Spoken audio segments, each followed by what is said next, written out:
selamat datang di video pembelajaran produk kreatif dan kewirausahaan. Pada video kali ini akan dibahas materi tentang hak atas kekayaan intelektual atau disebut dengan HAKI. Capaian kompetensi yang diharapkan mampu dikuasai setelah mempelajari materi pada video kali ini yaitu: pertama, mampu menjelaskan pengertian hak atas kekayaan intelektual. Kedua, mampu menyebutkan klasifikasi hak atas kekayaan intelektual. Ketiga, mampu menjelaskan prinsip hak atas kekayaan intelektual. Keempat, mampu menyebutkan dasar hukum hak atas kekayaan intelektual di Indonesia. Yang terakhir, yaitu yang kelima, mampu menjelaskan prosedur permohonan hak atas kekayaan intelektual. Baiklah, kita masuk ke materi pertama, yaitu pengertian HAKI. Hak atas kekayaan intelektual atau disebut dengan HAKI merupakan terjemahan dari Intellectual Property Right atau disingkat dengan IPR.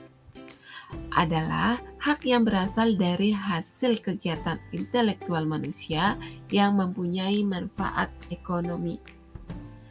Konsepsi mengenai HAKI didasarkan pada pemikiran bahwa karya intelektual yang telah dihasilkan manusia memerlukan pengorbanan tenaga, waktu, dan biaya. Adanya pengorbanan ini menjadikan karya yang telah dihasilkan memiliki nilai ekonomi karena manfaat yang dapat dinikmatinya. Berdasarkan konsep inilah, maka mendorong kebutuhan adanya penghargaan atas hasil karya yang telah dihasilkan berupa perlindungan hukum bagi HAKI. Ada beberapa pengertian HAKI menurut para ahli.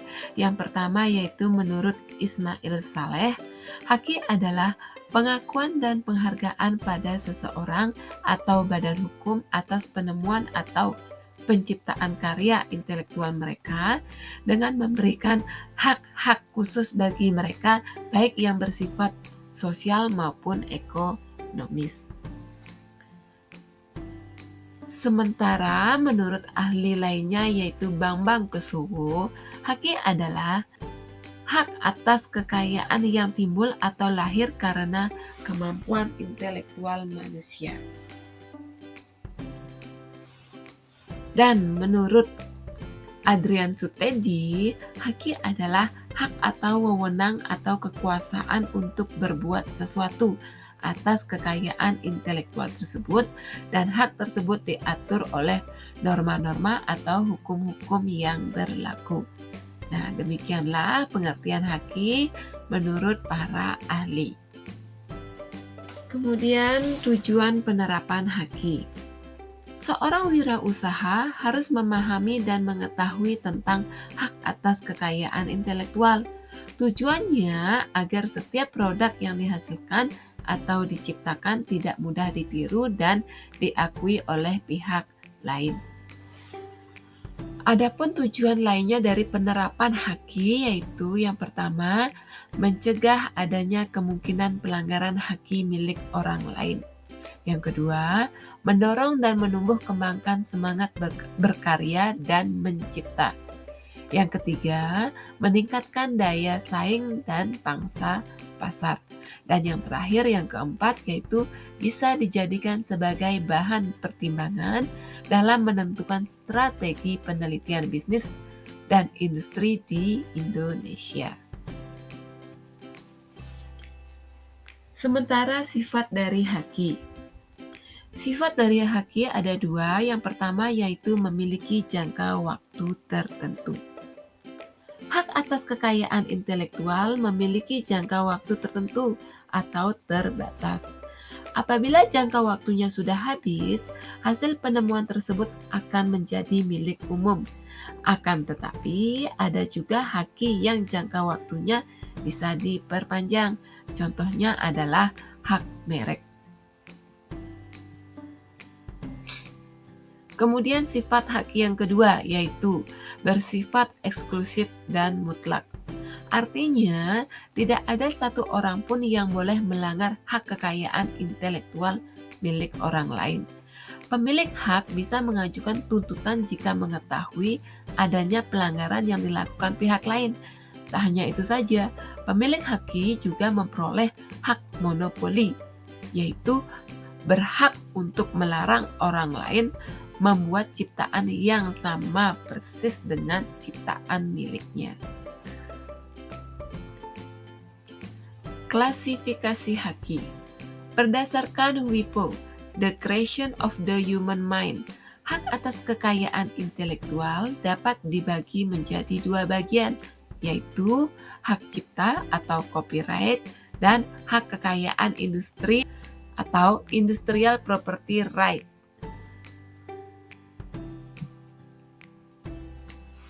Hak cipta. Berdasarkan Undang-Undang Nomor 19 Tahun 2002 Pasal 1 Ayat 1, hak cipta adalah hak eksklusif bagi pencipta atau penerima hak untuk mengumumkan atau memperbanyak ciptaannya atau memberikan izin untuk itu dengan tidak mengurangi pembatasan-pembatasan menurut peraturan perundang-undangan yang berlaku. Kemudian hak kekayaan industri yaitu hak yang mengatur segala sesuatu milik perindustrian, terutama yang mengatur perlindungan hukum. Hak kekayaan industri sangat penting untuk didaftarkan oleh perusahaan-perusahaan karena hal ini sangat berguna untuk melindungi kegiatan industri perusahaan dari hal-hal yang sifatnya menghancurkan, seperti plagiatisme. Jenis-jenis hak kekayaan industri. Yang pertama yaitu hak paten. Hak paten adalah hak eksklusif yang diberikan oleh negara kepada inventor atas hasil invensinya di bidang teknologi, yang untuk selama waktu tertentu melaksanakan sendiri invensinya tersebut atau memberikan persetujuannya kepada pihak lain untuk melaksanakannya. Jenis hak kekayaan industri yang kedua yaitu hak merek. Hak merek adalah hak eksklusif yang diberikan oleh negara kepada pemilik merek terdaftar dalam daftar umum merek untuk jangka waktu tertentu dengan menggunakan sendiri merek tersebut atau memberikan izin kepada pihak lain untuk menggunakannya.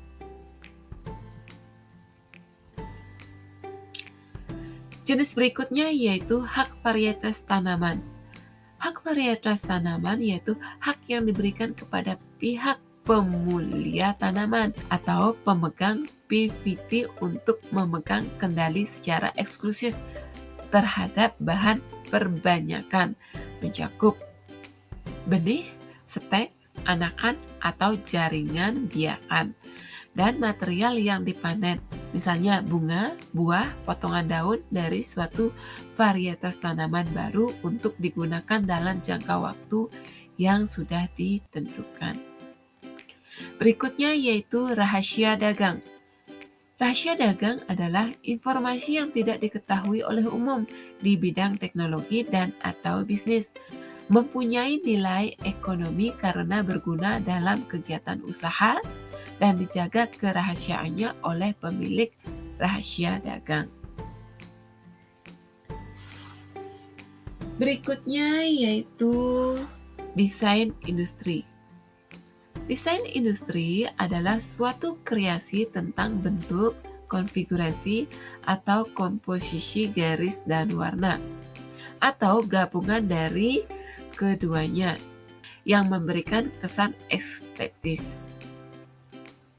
Berikutnya yaitu indikasi geografi. Indikasi geografi merupakan tanda yang menunjukkan asal-muasal suatu barang. Biasanya hal ini dilihat dari faktor geografis seperti faktor dalam dan faktor manusia yang memberikan ciri kualitas tertentu. Nah, Yang terakhir yaitu desain tata letak sirkuit terpadu yang memiliki pengertian yaitu hak eksklusif yang diberikan oleh negara Republik Indonesia kepada pendesain atau hasil kreasinya untuk selama waktu tertentu melaksanakan sendiri atau memberikan persetujuan kepada pihak lain. Prinsip-prinsip dalam penerapan hak atas kekayaan intelektual yaitu pertama prinsip ekonomi, kemudian prinsip keadilan, kemudian prinsip kebudayaan, dan yang terakhir yaitu prinsip sosial. Prinsip ekonomi. Prinsip ekonomi adalah hak intelektual yang berasal dari kegiatan kreatif suatu kemauan daya pikir manusia yang diekspresikan dalam berbagai bentuk yang akan memberikan keuntungan kepada pemilik yang bersangkutan. Prinsip keadilan. Prinsip keadilan yaitu di dalam menciptakan sebuah karya atau orang yang bekerja membuatkan suatu hasil dari kemampuan intelektual dalam ilmu pengetahuan, seni, dan sastra yang akan mendapatkan perlindungan dalam pemiliknya. Berikutnya yaitu prinsip kebudayaan. Prinsip kebudayaan yakni perkembangan ilmu pengetahuan, sastra, dan seni untuk meningkatkan kehidupan manusia. Yang terakhir yaitu prinsip sosial. Prinsip sosial artinya hak yang diakui oleh hukum dan telah diberikan kepada individu merupakan satu kesatuan sehingga perlindungan diberikan berdasarkan keseimbangan kepentingan individu dan masyarakat. Dasar hukum haki di Indonesia. Pengaturan hukum hak atas kekayaan intelektual di Indonesia dapat ditemukan dalam perundang-undangan berikut. Yang pertama yaitu Undang-Undang Nomor 19 Tahun 2002 tentang hak cipta. Yang kedua, Undang-Undang Nomor 14 Tahun 2001 tentang hak paten. Kemudian yang ketiga, Undang-Undang Nomor 15 Tahun 2001 tentang hak merek. Kemudian yang keempat, Undang-Undang Nomor 29 Tahun 2000 tentang varietas tanaman. Dan yang kelima, Undang-Undang Nomor 30 Tahun 2000 tentang rahasia dagang. Dan berikutnya, Undang-Undang Nomor 31 Tahun 2000 tentang desain industri. Dan yang terakhir yaitu Undang-Undang Nomor 32 Tahun 2000 tentang desain tata letak sirkuit terpadu.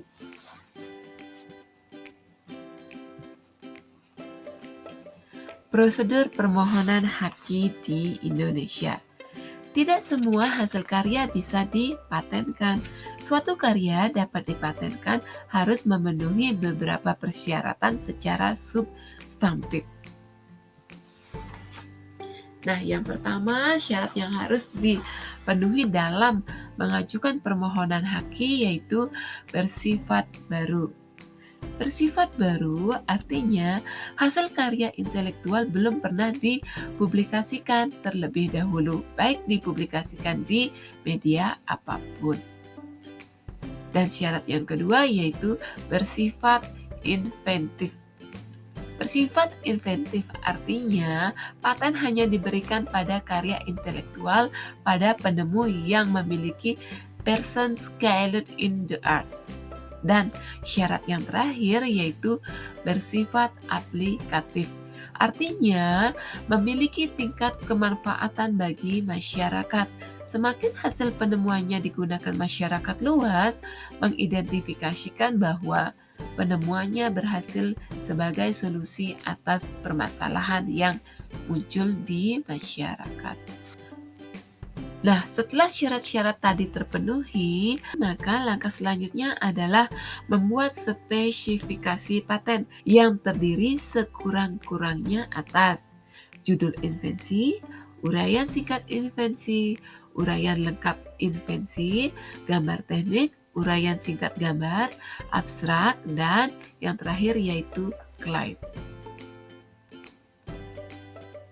Adapun persyaratan lain berupa persyaratan formalitas dapat dilengkapi selama 3 bulan sejak tanggal penerimaan dan dapat 2 kali diperpanjang, masing-masing untuk 2 atau 1 bulan, yaitu surat pernyataan hak, surat pengalihan hak, surat kuasa, fotokopi KTP atau identitas pemohon, fotokopi akte pendirian badan hukum yang telah terlegalisir, fotokopi NPWP badan hukum, dan yang terakhir yaitu fotokopi KTP atau identitas orang yang bertindak atas nama pemohon badan hukum untuk menandatangani surat pernyataan dan surat kuasa. Nah, tidak semua invensi atau karya dapat dipatenkan. Ada beberapa faktor yang menyebabkan sebuah invensi atau karya tidak dipatenkan, yaitu yang pertama, bertentangan dengan peraturan perundang-undangan yang berlaku, bertentangan dengan moralitas agama, ketertiban umum, atau kesusilaan. Kemudian yang kedua yaitu berupa metode pemeriksaan, perawatan, pengobatan, dan atau pembedahan yang diterapkan terhadap manusia dan atau hewan. Misalnya, metode operasi sesar, metode kemoterapi. Kemudian faktor yang ketiga yaitu teori dan metode di bidang ilmu pengetahuan dan matematika. Sehingga sehebat apapun rumus matematika itu tidak bisa dipatenkan oleh siapapun. Kemudian faktor yang keempat yaitu semua makhluk hidup kecuali jasad renik serta proses biologis yang esensial untuk memproduksi tanaman atau hewan, kecuali proses non-biologis atau proses mikrobiologis. Nah, demikianlah materi pada video kali ini. Sampai ketemu di video berikutnya. Terima kasih.